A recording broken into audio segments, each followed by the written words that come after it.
చలో తెలంగాణ రాష్ట్రంలో ఇక ఉచిత బస్సు ప్రయాణం ఎలా ఉందో అందరికీ తెలిసిందే. ఆ రథ చక్రాలు నడపాలంటే రథ చక్రాలకు డ్రైవర్లు ఉండాలి, కండక్టర్లు ఉండాలి. రథ చక్రాలు ఏమైనా డ్యామేజ్ జరిగితే మెకానిక్లు ఉండాలి, సూపర్వైజర్లు ఉండాలి. ఈ కార్మికులందరూ కలిస్తేనే తెలంగాణ రథ చక్రాలు నడుస్తాయి. ఈ కార్మికులు ఒక్కరోజు సమ్మె చేస్తే ఆ రథ చక్రాలు మరి ఏడిపోతాయో అర్థం కాదు. ఇదే రథ చక్రాలను తెలంగాణ రథ చక్రాలను నడుపుతున్న మా కార్మిక సోదరులందరినీ ఇబ్బందులు పెడతా ఉంది రాష్ట్ర సర్కార్ అనే చెప్పుకోవచ్చు. 400 మంది ఆర్టీసీ డ్రైవర్లు కావచ్చు, కండక్టర్లు కావచ్చు, మెకానిక్స్ కావచ్చు, ఈ కార్మిక లోకాన్ని మొత్తం చిన్న చిన్న కారణాలతో సర్వీస్ నుంచి రిమూవ్ చేస్తూ ఉన్నారు. క్యూడీస్ ఒక క్వశ్చన్ చేస్తూ ఉంది రాజకీయ నాయకులకు. పొన్నం ప్రభాకర్ అన్న, మీరు ఒక మంత్రిగా ఉన్నారు రవాణా శాఖకి, ఎస్సీ ఎస్టీ బీసీలు 400 మంది కార్మికులను తీసేస్తూ ఉంటే మీకు చలనం ఎందుకు రాలేదని క్వశ్చన్ చేస్తూ ఉంది క్యూన్యూస్. ఇక్కడ ఎండి సజ్జనార్ సార్, మీరు ఒక సూపర్ పవర్ పోలీస్ ఆఫీసర్గా ఉన్నారు, ఎంతో మందికి న్యాయం చేశారు, మరి కార్మికుల పొట్టలు ఎందుకు కొడతా ఉన్నారని అడుగుతూ ఉన్నారు కార్మికులు. దీనికి ఆన్సర్ ఉందా మీ దగ్గర? పోయిన సర్కార్, బీఆర్ఎస్ సర్కార్, దిక్కుమాలిన సర్కార్ అదే పని చేసింది. మీరు వాళ్ళకు ఒక జీవోతో ఒక చిన్న అవకాశం ఇస్తే చిన్న ఇప్పుడు నార్మల్గా నడుస్తా ఒక డ్రైవర్ వెళ్తూ ఉంటాడు. డ్రైవర్ వెళ్ళినప్పుడు ఆర్టీసీ అధికారులే కాల్ చేసినప్పుడు ఆ డ్రైవర్ ఫోన్ మాట్లాడాలన్నా? ఒక బండి మేము మాట్లాడాలని సమర్థించట్లేదు, ఇమీడియట్గా ఎమర్జెన్సీగా డ్రైవర్ ఫోన్ తీసి మాట్లాడుతూ ఉంటే ఏదో ఒక ప్యాసింజర్ వీడియో తీయా, పోస్ట్ చేయ, ఆ సర్వీస్ రిమూవర్. సరే, వాళ్ళకి ఏదైనా తప్పు చేస్తే శిక్షించాలి, 100% ఆ బాధ్యత డ్రైవర్ పైన, కండక్టర్ల పైన ఉంటుంది. ఇప్పుడు ఈ ఫ్లోటింగ్ తట్టుకోలేక ముందటున్న కండక్టర్ ఆ తోసుకుంటూ వెనుకకు వచ్చేసరికి 2-3 స్టేజ్లు అయిపోతుంది. ఆ టికెట్లు ఇవ్వలేదని, టికెట్లు ఇచ్చినా ఇక ఒకటి టికెట్ కొట్టలేదని, ఆ డబ్బులు చేతిలో పట్టుకున్నారని చిన్న కారణాలతో కూడా ఆ కండక్టర్లను సర్వీస్ నుంచి రిమూవ్ చేస్తూ ఉన్నారు. మరి నిజంగానే రాజకీయ అవినీతి చేసే రాజకీయ నాయకులను రాజకీయాల నుంచి సర్వీస్ నుంచి ఎందుకు రిమూవ్ చేయట్లేదని అడుగుతుంది క్యూన్యూస్. దీనికి ఆన్సర్ ఉందా మీ దగ్గర? తప్పు చేస్తే ఎవడైనా ఒకటే, rule is rule, rule for all ఉండాలి. కానీ కార్మిక లోకానికి ఒక రూల్, పెద్దలకు ఒక రూల్, పేదలకు ఒక రూల్, కులానికి ఒక రూల్, మతానికి ఒక రూలా వ్యవహరించేది? ప్రజాప్రభుత్వం అంటే ప్రజలందరూ కలిస్తేనే ప్రజాప్రభుత్వం ఏర్పడింది. ప్రజాప్రభుత్వంలో కార్మికులు లేకుండా ప్రజాప్రభుత్వం ఎలా అవుతుంది? చాలామంది కార్మికులు, 400 మంది కార్మికులను సర్వీస్ నుంచి రకరకాల కారణాలతో రిమూవ్ చేస్తున్న పరిస్థితి మాత్రం ఉంది. కార్మికులతోనే మాట్లాడదాం, వాళ్ళ మాటల్లోనే. చిన్న పిల్లల్ని తీసుకొచ్చుకొని మా ఆడబిడ్డలు సర్వీస్ నుంచి రిమూవ్ అయ్యి వాళ్ళ కాళ్ళ మీద వాళ్ళు బ్రతకాలన్న ఉద్దేశంతో ఈ డ్యూటీలు చేస్తూ ఉన్నారు. మరి మహిళలకు 33% రిజర్వేషన్లు, మహిళా సాధికారితే మా ప్రభుత్వ ముఖ్యోద్దేశం అంటారు. మరి ఈ మహిళలు కనిపిస్తలేరా మీకు? అంటే మీ మహిళలు అయితేనే మహిళలా? ఎస్సీ ఎస్టీ పేద వర్గాల బీసీలు, అగ్రవర్ణాలు ఉన్న పేదలైతే మహిళలు కాదా? మరి ఏం నడుస్తుంది రాష్ట్రంలో? ఉన్నది ఉన్నట్లే మాట్లాడుకుందాం. ఎక్కడి నుంచి వచ్చిల్లమ్మా? ఏమైంది మీకు సమస్య ఏంది? మా భర్త కొంచెం డ్రింక్ చేయకముందుకే చేసిల్లని అది తప్పుడు ఊదిపించి సస్పెండ్ చేసింది సార్. 27 పాయింటే వచ్చింది.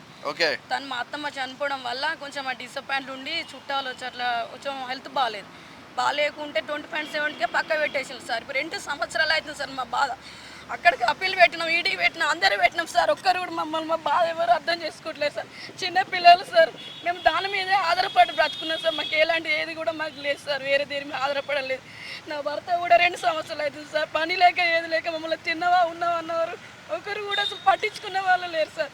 మేము కేవలం డ్యూటీ మీద ఆర్టీసీ డ్రైవర్ అంటే ఆయన నడపని చేయండి సార్, అట్లా ముందుకు పోతుందా సార్? బస్సు కదలేదు కదా సార్. చిన్న తప్పు చేస్తే సరే ఒక 2 నెలలు 3 నెలలు శిక్షించాలి. 2 సంవత్సరాలు అవుతుంది సార్ నా బాధ. చివరిగా ఉరేసే మనిషికి కూడా అవకాశం మరి అప్పుడు కేసీఆర్ ఏం చేసిండు? కేసీఆర్ ఆ మందు తాగిడి ఆయనే పెట్టిండు కదా సార్. మరి ఇప్పుడు సస్పెండ్ తాగడం వల్ల కూడా సస్పెండ్ చేస్తారు సార్. ఇప్పుడు రేవంత్ రెడ్డి వచ్చిండు, మరి రేవంత్ రెడ్డి వీళ్ళు మా బాధలు ఎందుకు పట్టించుకోలేదు సార్? మీరు రేవంత్ రెడ్డి రావాలి, అప్పుడు కేసీఆర్ ఏమో అవినీతి పాలన చేసిండు, అవి చేసిండు అని మన కేసీఆర్ సార్ వద్దనుకొని వీళ్ళకి మన రాజ్య పాలన మనకు రావాలి, ఇందిరమ్మ రాజ్యం రావాలని మనకు కొట్లాడి రేవంత్ సార్ నిలబెట్టేసినాం. కాంగ్రెస్ రావాలి, కాంగ్రెస్ వచ్చిన కానుండి కూడా మా బాధలు ఎవరు పట్టించుకోలేదు సార్. 4 సార్లు ప్రజాభవన్ వేసినాం సార్, మా బాధలు ఎవరు మా ఫైల్ తీసుకున్నాం పక్క పెడతాను, సరే రేపు రాప మా ప్రాప అంటాం సార్. తిరిగి మా కాళ్ళు పోతే మా పిల్లలు కూడా చదువు లేక ఇంట్లో ఉంటారు సార్. మా బాధలు మా పరిష్కారం ఏం సార్ అని మేము ఇక్కడికి మీడియా దగ్గరికి వచ్చినాం సార్. మీదేంటమ్మా సమస్య? సార్ అందరికీ నమస్కారం. నాది మ్యారేజ్ అయినప్పుడు హౌస్ అరెస్ట్లో ఉన్న అత్తమామ దౌర్జన్యంతో, భర్త దౌర్జన్యంతో నా భర్త చనిపోయారు. అయితే నాది పక్కకు తీసిపెట్టారు ఆబ్సెంటిజంలో. 3 months బేబీతోనే తిరిగాను ఆర్ఎం ఆఫీస్కి. కానీ ఇంకా వాళ్ళకి ఎలా ఇవ్వాలా అన్న క్వశ్చన్ మార్కే తప్ప నాకు ఆర్ఎం ఆఫీస్ నుంచి ఎలాంటి ఆన్సర్ రాలేదు. కండక్టర్ ఉద్యోగం సార్ నాది. నాకు చిన్న 2 పిల్లలు ఉన్నారు, భర్త చనిపోయారు. మేమందరం ఏదో ఒక కేసులో ఇరుక్కొని ఉన్నాము, సముద్రంలో ఉన్నాము. కానీ రేవంత్ అన్న ఒక క్షమాభిక్ష పెట్టి మా ఉద్యోగాలు మాకు ఇప్పిస్తే చాలన్నా అదే కోరుకుంటున్నాము. మనిషి అన్నప్పుడు చిన్న తప్పులు చేయడం సహజమే. ఆయన చేస్తాడు, రేవంత్ రెడ్డి చేస్తాడు, మంత్రులు చేస్తారు, అందరు చేస్తారు. కానీ కార్మికులకి ఎందుకు శిక్ష? ఆ శిక్ష ఆ అన్నకే తెలియాలా. కానీ ఒక్కసారి క్షమాభిక్ష కోరుకుంటున్నాం. యుద్ధానికి రాలేదు, దేనికి రాలేదు, ఒకటే రిక్వెస్ట్. ఇప్పుడన్నా మా బతుకులు, ఒకవేళ ఆ అన్న మమ్మల్ని క్షమించకపోతే మాకు చావు తప్ప వేరే మార్గమే లేదు. చిన్న పిల్లలతో షెల్టర్ లేక భర్త లేక ఉన్నానన్నా నేను చాలా దురదృష్టవంతురాల్ని. కానీ అన్న ఒకసారి సహకరిస్తే నాలాంటి వాళ్ళు వీళ్ళందరి సమస్య గురించి మాట్లాడుతున్నా.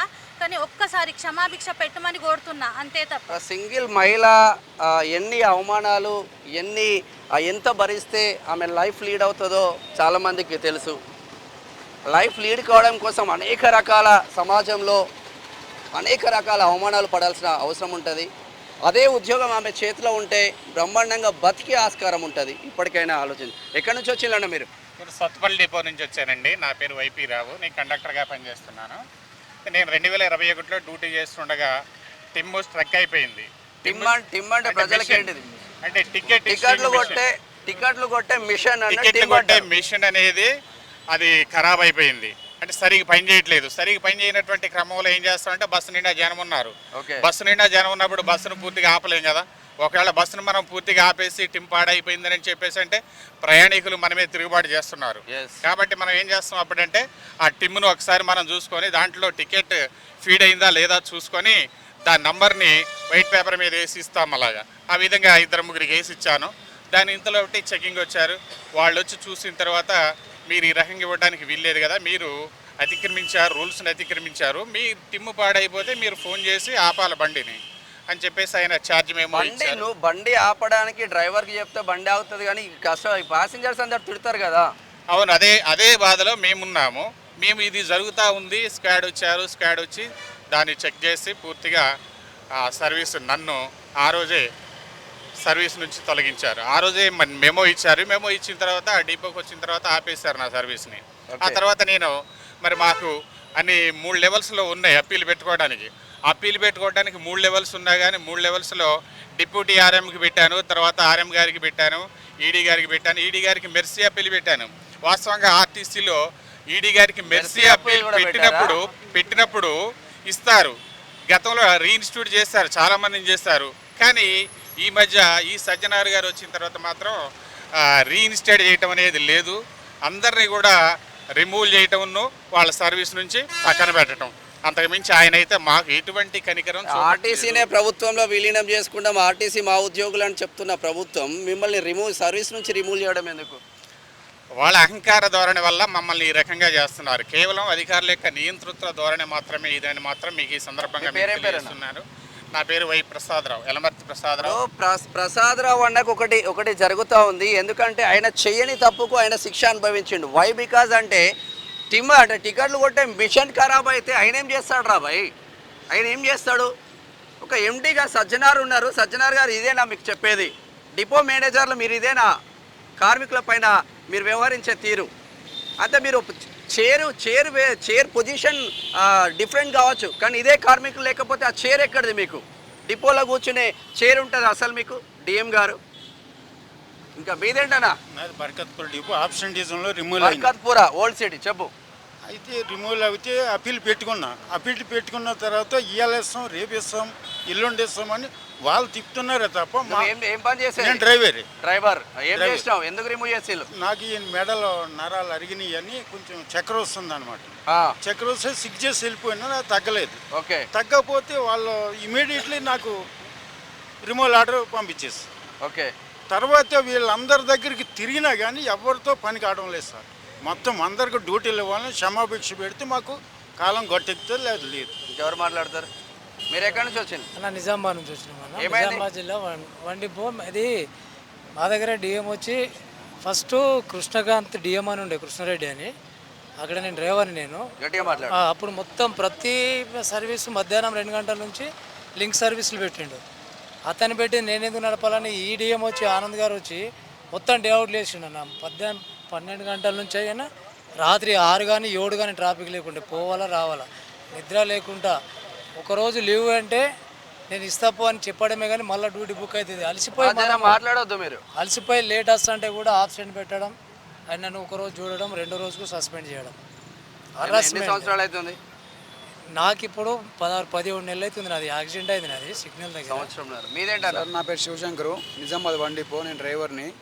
ప్యాసింజర్ కంప్లైంట్ ఇచ్చినందుకు మనం సస్పెండ్ రిమూవ్ చేసి. ఏమని కంప్లైంట్ ఇచ్చిన ప్యాసింజర్? టికెట్ ఇవ్వలేదని. నేను టికెట్ ఇచ్చాను, ఆయన పోగొట్టేసుకున్నాడు. పోగొట్టుకున్నాక టికెట్ ఇవ్వలేదు. డ్రైవర్ మీరే. అయితే ఎస్ఆర్ తెప్పించారు, టికెట్ మళ్ళీ ప్లస్ టిమ్ తెప్పించారు. దాంట్లో అన్ని కరెక్టే ఉన్నాయి. 20 మెంబర్స్. వాడు ఆర్టీసీ బస్సులలో కూడా సీసీ కెమెరాలు పెట్టండి మరిగా. అయితే కొంచెం రాజకీయ పలుకుబడి ఉన్నాడు. బస్సులలో పెట్టిలా కొంచెం రాజకీయ పలుకుబడి ఉన్నవాడు అంటే ఆయన. అతను కేసే పట్టుకుని ఆడు ఏం చేసి నీ సంగతి చెప్తాను చెప్పేసి బస్సులో 28-30 మంది దాకా ఉన్నాడని కంప్లైంట్ రాశాడు. ఓకే. అయితే అప్పుడు ఎస్ఆర్ తెప్పించారు. నేను ఉన్నది 20 మందికి నేను క్యాష్ కట్టేసాను, టికెట్లు అందరికి ఇష్యూ చేశాను. సరే 28 మంది ఉన్నారు, ఆయన అలా లెక్క ప్రకారమే. ఇవాళ రేపు అందరూ స్టడీ వారు అందరూ చదువుకున్న వాళ్ళు ఉన్నారు. 20 టికెట్లు ఇచ్చేసినాడు. 20 టికెట్లే. వాడు 28 టికెట్లు ఉన్నాయని చెప్పాడు. అబద్ధం నా మీద. ఓకే. సరే 28 మంది ఉన్నాయనుకోండి, ఒక్కడన్నా 2-3 వస్తారు కదా, టికెట్లు ఎందుకు ఇవ్వలేరు అని. ఇవాళ అందరూ చదువుకున్న వాళ్ళు ఉన్నారు కదా, అది కూడా నీకు గుర్తులేదు. నన్ను ఏ రకంగా సస్పెండ్ చేసి డీటెయిల్ చెకింగ్స్ కూడా వచ్చాడు. ఆయనే డ్రైవరు, ఆయనే కండక్టర్, ఆయనే మిషన్ కొట్టుకోవాలి, టికెట్లు ఇచ్చుకోవాలి. టికెట్ నాకు ఇవ్వలేదని ప్యాసింజర్ కంప్లైంట్ చేస్తే ఈయన పైన సర్వీస్ రిమూవల్. మరి ఎటు పోతుంది అర్థం కావట్లేదు. మీరు ఎక్కడి నుంచి? కల్లకుర్తి డిపో కండక్టర్ నేను.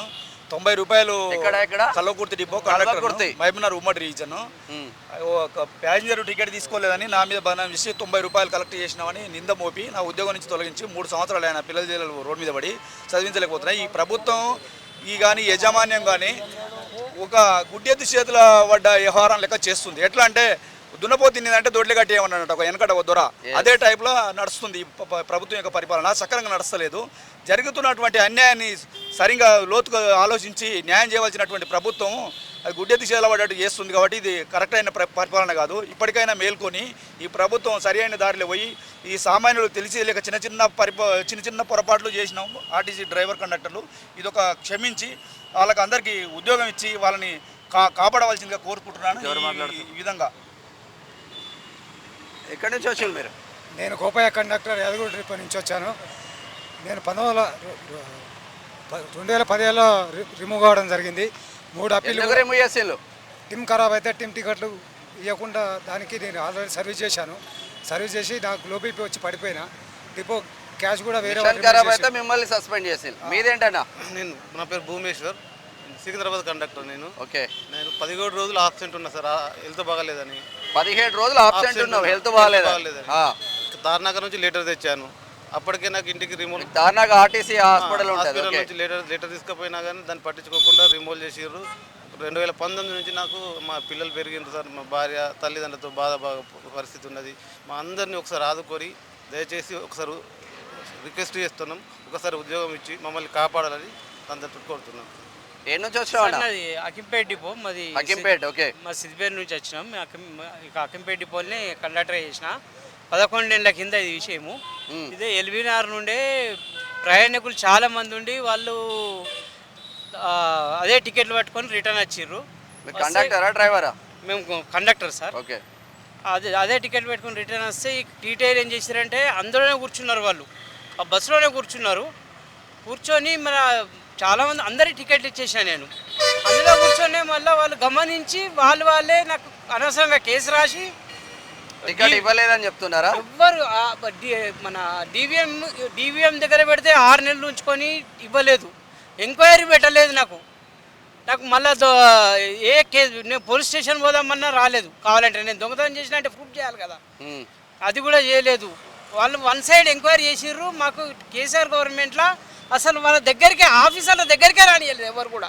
ఓకే, అప్పీల్ పెడితే ఆర్ఎం దగ్గర అప్పీల్ పెట్టినా ఆర్ఎం కూడా అసలు దగ్గరికి రానియలేదు. పిఏ నుంచి ఆర్ఎం చూస్తలేడు, డిపో మేనేజర్ చూస్తలేరు, ఎవరు చూస్తలేరు. ఎక్కడి నుంచి వచ్చిన? నా పేరు కేఎస్ రాయుడు, దేవరకొండ డిపో నుంచి సార్. చిన్న కేసు ఏమీ లేదు. ఒక మేడం గారు దేవరకొండ చింతపల్లి వరకు 50 రూపీస్ టికెట్ తీసుకున్నారు. 50 రూపీస్ టికెట్ తీసుకుని అక్కడ దిగకుండా మాల్ వరకు ఓవర్ రైడింగ్ వచ్చారు. అక్కడ చెకింగ్ వాళ్ళు ఆ చెక్ చేసినప్పుడు ఆవిడ ఏమన్నది, నేను పైసలు ఇచ్చాను సార్, నాకు ఇదే ఇచ్చాడని అబద్ధం చెప్పింది. అబద్ధం చెప్పి చెకింగ్ నేను పైసలు ఇచ్చానంటే నాకు క్యాష్ చెక్ చేసుకోండి సార్ అని చెప్పి గట్టిగా అడిగాను. అదేం చేయలేదు. ఇద్దరు చెకింగ్ ఆఫీసర్లు ఒకళ్ళు చెక్ చేస్తూ ఉన్నారు, ఒకళ్ళు కేసు రాస్తూనే ఉంటారు. వాళ్ళ టార్గెట్ ఏంటి కేసులు రాయడం వరకే. అసలు ఏమీ లేదు. అసలు జెన్యూన్ గా మనం తప్పు చేస్తుంటే, నీకు నీతి నిజాయితీ అనేది ఉంటే, అక్కడ కేసు నేను ఫ్రాడింగ్ చేసి ఉంటే నువ్వు క్యాష్ చెక్ చేసుకో. అదే రిక్వెస్ట్ చేశాను. అదేమి లేదు. ఇద్దరిలో ఒకటి కేసు రాస్తున్నాడు, ఒకటి ఇచ్చేస్తున్నాడు. ఎంత అపీల్ చేసినా కూడా ఏది అవ్వలేదు సార్. మమ్మల్ని ఇంత ఇదిగా మేము ఉదాహరణకి టీఆర్ఎస్ గవర్నమెంట్ ఉన్నప్పుడు మేము అప్పుడు ఈయన 10 ఏళ్ళు పరిపాలించి మేము ఇంత కష్టపడి ఆయనకి సపోర్ట్ 50 రోజులు సమ్మె చేసినప్పుడు సహకరించి మేము ఉద్యోగాలు చేయకుండా ఫస్ట్ నుండి ఇచ్చేసి సహకరించిన ప్రతిఫలానికి మమ్మల్ని ఇంత అన్యాయంగా ఇచ్చేసినందుకు అరే ఇంత అన్యాయం అనుభవించాం కాబట్టి కాంగ్రెస్ గవర్నమెంట్ వస్తే మనల్ని ఉద్ధరిస్తుందిలే అని అందరం కలిసి ప్రతి ఒక్కళ్ళు కూడా సహకరించి కోఆపరేషన్ ఇచ్చుకొని ప్రతి ఒక్కళ్ళు బస్సులో ఉన్న ప్రతి ఒక్కళ్ళు కూడా క్యాన్వాస్ చేసి మేము ఇంత ఇదిగా సహకరించి ఇచ్చేస్తే తీరా చివరికి మమ్మల్ని ఇంత అన్యాయం చేస్తారు. ఇప్పుడు వాళ్ళు ఆ స్థానంలో ఉన్నారు అంటే ఏంటి? మూలకారకులు ఎవరు? ఈ శ్రామికులు కార్మికులే కదా. ఆ విశ్వాసం వాళ్ళకి మనస్తత్పూర్వకంగా వాళ్ళకి ఉండాలి. ఇప్పుడు ఉదాహరణ చిన్న పొరపాటుగా నీవు ఇంత ఇచ్చేస్తున్నావు. మీ రాజకీయ నాయకులు వాళ్ళు ఎంత ఇచ్చేస్తున్నారు? వాళ్ళు ఎంత ఘోరంగా రాష్ట్రాన్ని అల్లుకు తీస్తున్నారు. రాష్ట్రం మొత్తాన్ని అన్యాయంగా దోచేసుకుంటారు. కానీ కార్మికుడు అనేవాడు ఇంత కష్టపడితేనే మీకు ఆ ప్రతిఫలం వచ్చింది. ఆ మానవత్వం ఆ విశ్వాసం వాళ్ళకి మనసులో ఉండాలి. అది ఉంటేనే ఇది సమాజం అనేది బాగుపడుతుంది. చెయ్యని నేరానికి ఈ విధంగా ఇది చేయడం ఏంటి సార్? భగవంతుడు అనేవాడు ఒక ఉన్నాడు, చూస్తున్నాడు కదా. అదే సార్ మేము ఇంత మేము దేవరకొండ డిపో సార్. దేవరకొండ ఉదాహరణకి 2 పాపలు ఉన్నారు, పెళ్ళిళ్ళు చేయాలి, అప్పు చేసి ఇది చేసుకొని చేస్తారు. ఆఖరికి చివరికి కూలి పని చేసుకొని బతకాల్సిన పరిస్థితి వస్తుంది సార్. 30 ఏళ్ళు చేస్తాం, ఇంతవరకు ఇంకొక 1 ఇయర్ సర్వీస్ ఉంది. ఈ లోపల మాకు పరిస్థితి ఏంటి? రేపు వాళ్ళకి వాళ్ళ అప్పులు తీర్చాలని మా బాధ ఏంటి? మా పరిస్థితులు ఏంటి? అప్పుడు చేసి అయ్యా బాబు బతిరాడు కూడా ఇచ్చేయాల్సి వస్తుంది. పేరుకి మాత్రం 30 ఏళ్ళు చేస్తాం, ఇదో నెక్స్ట్ ఇయర్కి ఉద్యోగం నీకు సొమ్ము వస్తుంది అని చెప్పేసి అనుకుంటూ ఆశపడుతున్నాం. తీరా చూస్తే ఇంత చిన్నదైన ఇంత ఘోరంగా ఎక్కడా లేదు. వీళ్ళు చేస్తున్న ఫ్రాడింగ్కి మేము చేసిన చిన్న ఈ తప్పులకి ఇంత ఘోరంగా అన్యాయంగా శిక్షణ ఉంటే ఏంటిది? మీలాంటి పెద్ద మనుషులు మమ్మల్ని ఇచ్చేస్తారనే ఆశతో మీ దగ్గరికి వచ్చి మిమ్మల్ని రిక్వెస్ట్ చేస్తున్నాం. అన్న ఏం జరుగుతుందన్న అసలు ఇష్యూ? 400 మందిని సర్వీస్ నుంచి రిమూవ్ చేస్తూ ఉంటే నిజంగానే ఎస్సీ మంత్రులు ఏం చేస్తూ ఉన్నారు, ఎస్సీ ఎమ్మెల్యేలు ఏం చేస్తూ ఉన్నారు, ఎస్టీ మంత్రులు ఏం చేస్తున్నారు, ఎస్టీ ఎమ్మెల్యేలు, బీసీ ఎమ్మెల్యేలు, ఎమ్మెల్సీలు, ఎంపీలు వీళ్ళందరూ ఎవరి కోసం పనిచేస్తూ ఉన్నారు అసలు? ఇప్పుడు అన్న ఏం లేదు. ఇప్పుడు ఈ క్యూ న్యూస్ ఛానల్ ద్వారా నేను గౌరవనీయులైన ముఖ్యమంత్రి రేవంత్ రెడ్డి సార్కు ఒకటే అప్పీల్ చేస్తున్నా. ఇమీడియట్గా ఆర్టీసీ ఉన్నటువంటి ఎండి సజ్జనార్ సార్ను ఇమీడియట్ పేరెంట్ డిపార్ట్మెంట్ పంపించాలి. ఎందుకనంటే ఇది మొత్తం సజ్జనార్ కుట్రలోనే భాగమా? టోటల్ ఏంటంటే అందరూ టోటల్ సార్ ఇప్పుడు ఇక్కడికి వచ్చిన వాళ్ళు ఏంటంటే ఓన్లీ 20% వచ్చింది సార్.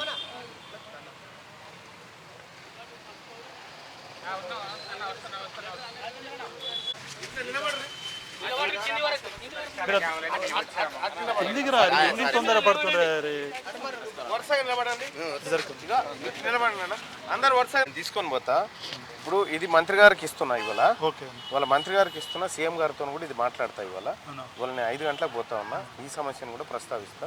నాకు మొన్న ఇచ్చిపోయారు, నేను ఆల్రెడీ రాసి పెట్టుకున్నా తీసుకుపోదామని. ఆ ఉద్దేశంతో ఇవాళ పోతున్నా. ఇవాళ పోయి ముఖ్యమంత్రి గారితో మాట్లాడి ఈ విషయం చర్చకు తీసుకొస్తా. మళ్ళీ మీకు ఇన్ఫార్మ్ చేస్తాం. మీ ఒక నెంబర్ ఇలా నెంబర్ తీసుకోరు. చిన్న ఆప్షన్ కొంతమంది 5 సంవత్సరాల నుంచి, కొంతమంది 7 ఇయర్స్ నుంచి, 10 ఇయర్స్ నుంచి. మీ నెంబర్ నాకు రాసిరి, మళ్ళీ మీకు ఇన్ఫార్మ్ చేస్తా. మీ నెంబర్ అన్నగారు, మీ నెంబర్ ఏంటి? నా నెంబర్ అందరి దగ్గర ఉంది.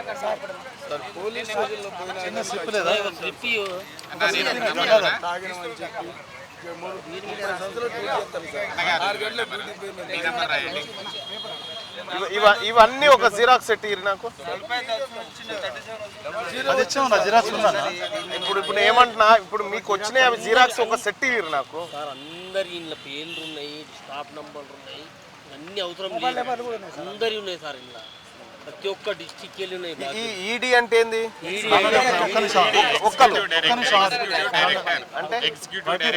అంటే ఇప్పుడు అన్న, ఇప్పుడు ఒక కార్మికుని తొలగించినప్పుడు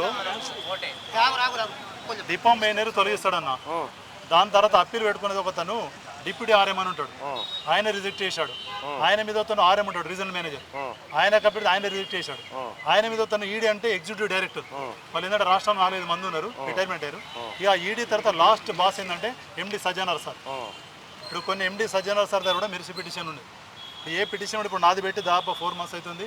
ఆ ఫైల్ బెంచ్ మీద ఉంది, ఆ బెంచ్ మీద చూడడం లేదు. మొన్న సాటర్డే నాడు నేను అపాయింట్మెంట్ తీసుకొని కలిసి సజ్జనార్ సార్ ఏమంటుండంటే, మీరు తాపకు ప్రజావాణికి పోయి మీరు ఒక 400 మందిని ప్రొవోక్ చేసి అక్కడ మీరు అదొకటి స్టేట్మెంట్ ఇస్తున్నారు కాబట్టి మీ 500 మందికి నేను ఉద్యోగం ఇవ్వ నువ్వేం చేసుకుంటావో చేసుకో.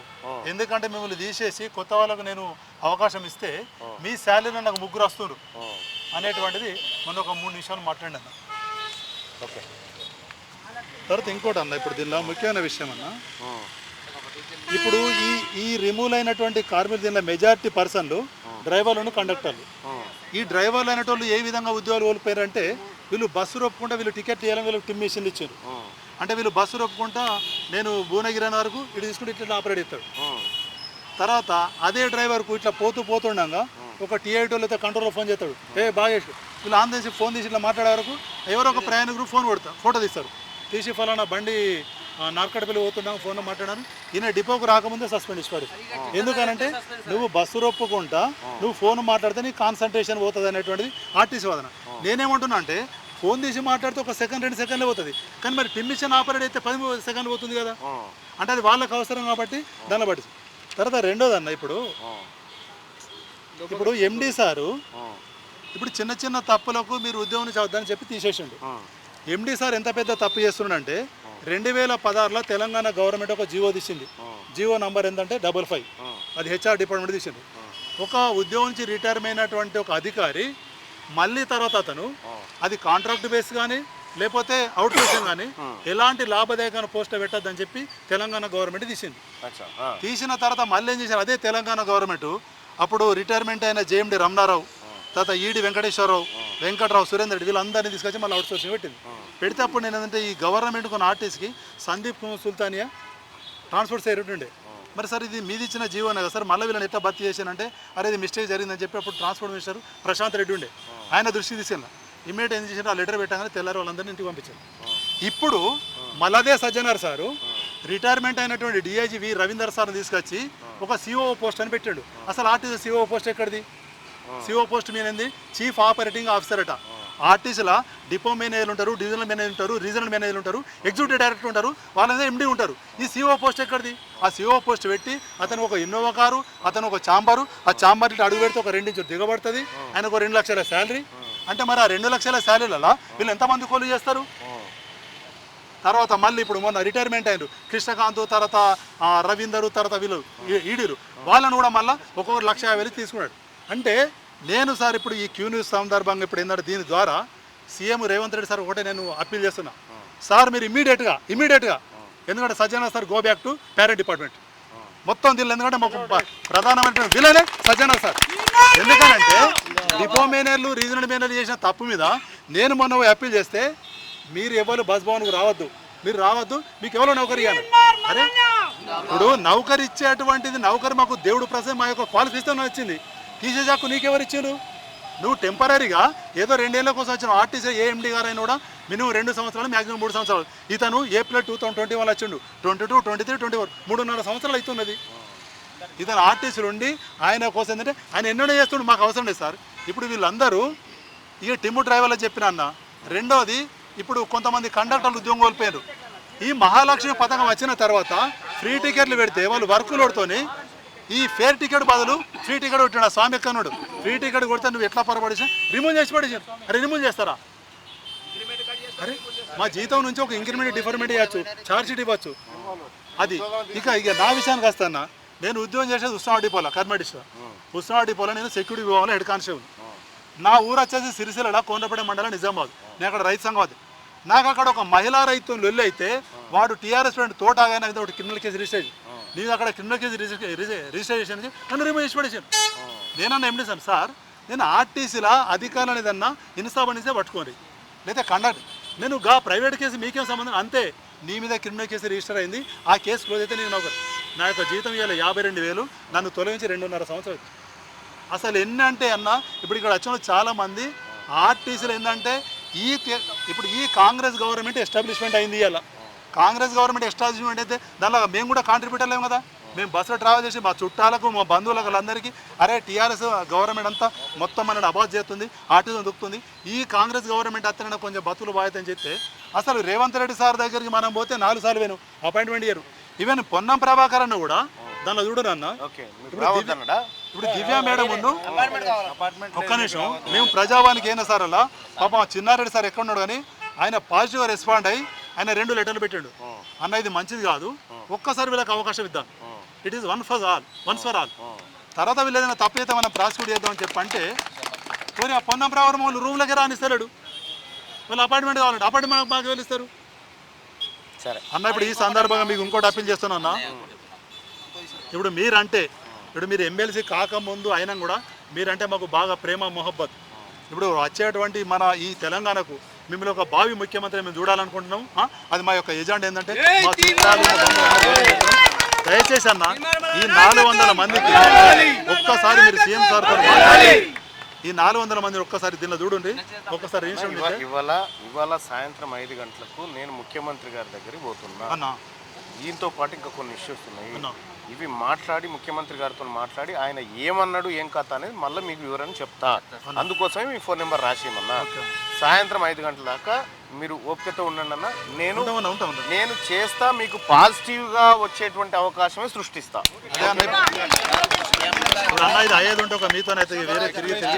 ఒక జిరాక్స్ చేస్తా. ఇగో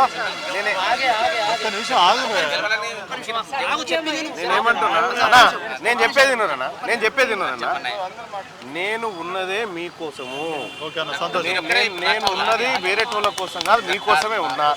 నేను పని చేయలేకపోతే నేను తల దించుకోవాలి, నేను మీ కాలు మొక్కాలి, కానీ మీరు నా కాలు మొక్కుడేందన్నా. నేను పని చేయకపోతే తప్పైందని మీ కాళ్ళ మీద పడాలి. నేను చేస్తాను.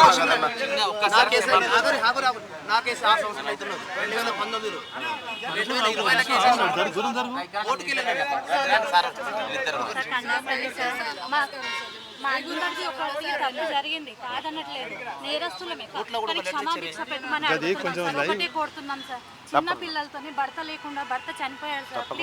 తప్పకుండా నేను ఇవాళ ముఖ్యమంత్రి గారితో మాట్లాడి సాయంత్రం 5 గంటల తర్వాత నేను మీరు ఇచ్చిన నెంబర్కు ఫోన్ చేసి ఏం జరిగిందో వివరాలు చెప్తా. ఒకవేళ ప్రభుత్వం నుంచి పాజిటివ్ రాకపోతే మళ్ళా అసెంబ్లీలో మాట్లాడతా మీ తరఫున, ఓకేనా? ఆ పని తప్పకుండా. మేము లాయర్లతో పోతే మా లాయర్లు ఏమంటారు తెలుసా, ఈ కోర్టు నుంచి సజ్జనర్ సార్ లెటర్ ఇచ్చారట, మాకు ఆర్టీసీ లాయర్లు రావద్దు, కోర్టు కేసులు వాదించు. రాకపోతే రావాల్సిన వాళ్ళు వస్తారులే కానీ అన్న. నేను ఇవాళ సాయంత్రం వరకు ముఖ్యమంత్రిని కలిసి మీకు వివరాలు చెప్తాను. దయచేసి నాకు అవకాశం ఏంటి, ఓకేనా? రైట్, థ్యాంక్ యూ అన్న.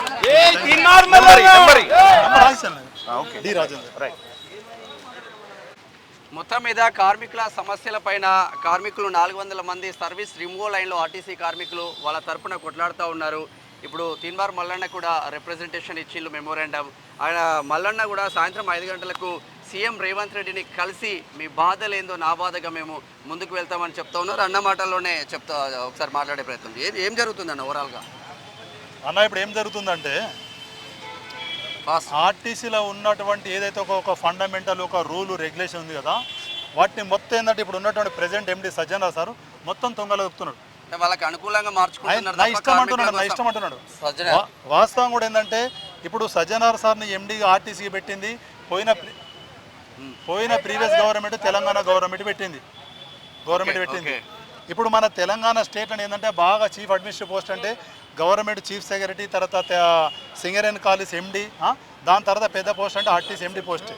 మరి గవర్నమెంట్ వచ్చిన తర్వాత ఇమ్మీడియట్ ఏంటంటే ఆ ఎండి సజ్జనార్ సార్ని పెట్టింది ఎవరు? తెలంగాణ పాత గవర్నమెంట్.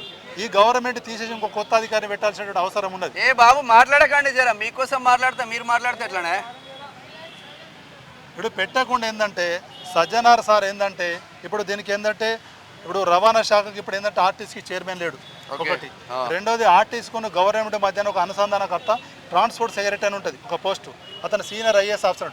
ఇంతకుముందు సందీప్ కుమార్ సుల్తానే ఉండే, ఇప్పుడు మొన్న వికాస్ రాజు పోస్టింగ్ అతను లేడు. తర్వాత దానికన్నా ముఖ్యం ఏంటంటే ఆర్టీసీలో ఒక బోర్డు ఉంటుంది, ఆ బోర్డుకు ఒక సెక్రటరీ ఉంటాడు. ఏ నిర్ణయం తీసుకోవాలనో విధానపరమైన నిర్ణయం తీసుకోవాలంటే ఆ బోర్డులో తీసుకోవాలి. ఆ బోర్డులో తీసుకుని దానిలో పాస్ చేసినా తీసుకోవాలి. ఇవాళ కొత్తగా ఏం చేసిండు, ఇప్పుడు ఒక సిఓ పోస్ట్ అని పెట్టుకున్నాడు. ఎవరు? రిటైర్మెంట్ అయిన డిఐజీ రవీందర్ సార్ పెట్టాడు. అసలు ఆ పోస్ట్ ఎక్కడిది? చీఫ్ ఆపరేటింగ్ ఆఫీసర్ అనే పోస్ట్ ఆర్టీసీలో ఎక్కడిది? ఇవాళ నేను అడుగుతున్నా, అసలు ఆ పోస్ట్ ఎక్కడి నుంచి తీసుకొచ్చారు? అంటే మమ్మల్ని ఉద్యోగం తీసేసి కొత్త ఉద్యోగాలు క్రియేట్ చేసి పెట్టాల్సి ఉందా? మరి ఇలా ఇప్పుడు ఆ రవీందర్ సార్కి ఇచ్చేటువంటి జీతంలా వీళ్ళు ఎంతమంది వస్తారు? కాబట్టి ఏంటంటే ఇప్పుడు దీని ద్వారా ఇప్పుడు ముఖ్యమంత్రి గారికి అప్పీల్ చేస్తున్నదంటే ఫైనల్ డిమాండ్ ఏంటంటే డిమాండ్ కాదు, చిన్న తప్పులు ఇవి, చిన్న మైనర్ మిస్టేక్లతోని ఉద్యోగం శాశ్వతంగా తొలగించారు. దాని వలన ఇతను ఇప్పుడు ఈ బ్రదర్ కండక్టర్ను తొలగిస్తే ఇతని వెనుక వీళ్ళ వైఫ్, ఇతని పిల్లలు, మొత్తం వృద్ధ పేరెంట్స్ ఉంటారు. వాళ్ళ పరిస్థితి ఏంది? ఈయన తప్పు చేస్తే అంటే ఇండైరెక్ట్ ఏంటంటే టోటల్ ఫ్యామిలీతో పడి ఆ వ్యవసాయం సరిగా లేక అప్పుడు వానలు కూడా కరెంటు పోయి రైతులు ఏ విధంగా అయితే ఇబ్బంది పడి చనిపోతున్నారో మమ్మల్ని కూడా ఏంటంటే చనిపోయేటువంటి పరిస్థితి ఇప్పుడు సజ్జనార్ సార్ తీసుకొస్తున్నాడు. కాబట్టి దయచేసి ఏంటంటే ముఖ్యమంత్రి గారు ఏంటంటే ఒక మానవీయత కోణంలో పెద్ద మనసుతోని ఆలోచించి ఇవాళ గవర్నమెంట్ ఇవాళ ఎస్టాబ్లిష్ చేసినంటే దానిలో మేము కూడా కాంట్రిబ్యూటర్లు, మా చుట్టాలు ఉన్నారు, మా బంధువులు ఉన్నారు, మా ఫ్రెండ్స్ ఉన్నారు, బస్సులో ట్రావెలింగ్ చేస్తే డ్రైవర్ అయిపోయిన కానీ దయచేసి పెద్ద మనసుతోని ఉన్న పలంగా ఒక్కసారి కార్మికులతో అడిగే ప్రయత్నం చేద్దాం. ఏం లాస్ట్కి ఏం డిమాండ్ చేస్తున్నారో అందరు చెప్పండి. ఒక్కసారికి వీళ్ళందరినీ రిజిస్టర్ చేసి వాళ్ళ ఉద్యోగాలు వీళ్ళు ఏం అడగట్లేదు. సర్వీస్ రిమూవల్ చేసిన మా ఉద్యోగాలు చిన్న తప్పులతో సర్వీస్ రిమూవల్ చేసిన మా ఉద్యోగాలు మాకిస్తే చాలు, ఈ ఛాన్స్ ఇవ్వండి, మేము కూడా పేద ప్రజలమే, మేము కూడా కార్మికులనే, మేము కూడా తెలంగాణ ఉద్యమం చేసిన బిడ్డలుగా చెప్తా ఉన్నామని ఇక్కడ కార్మికులందరూ. నిజంగా వీళ్ళకు ఎవడైనా తప్పు చేస్తాడు, ప్రతి మనిషి తప్పు చేస్తాడు, ప్రతి మనిషి తప్పును సరిదిద్దుకునే అవకాశం ఇవ్వమని చెప్తా ఉన్నారు కార్మికులు. 100% మీరు చేయాలని క్యూనిస్ కూడా కోరుకుంటుంది. కెమెరామెన్ భరత్తో మేనం శ్యామ్, థ్యాంక్ యూ.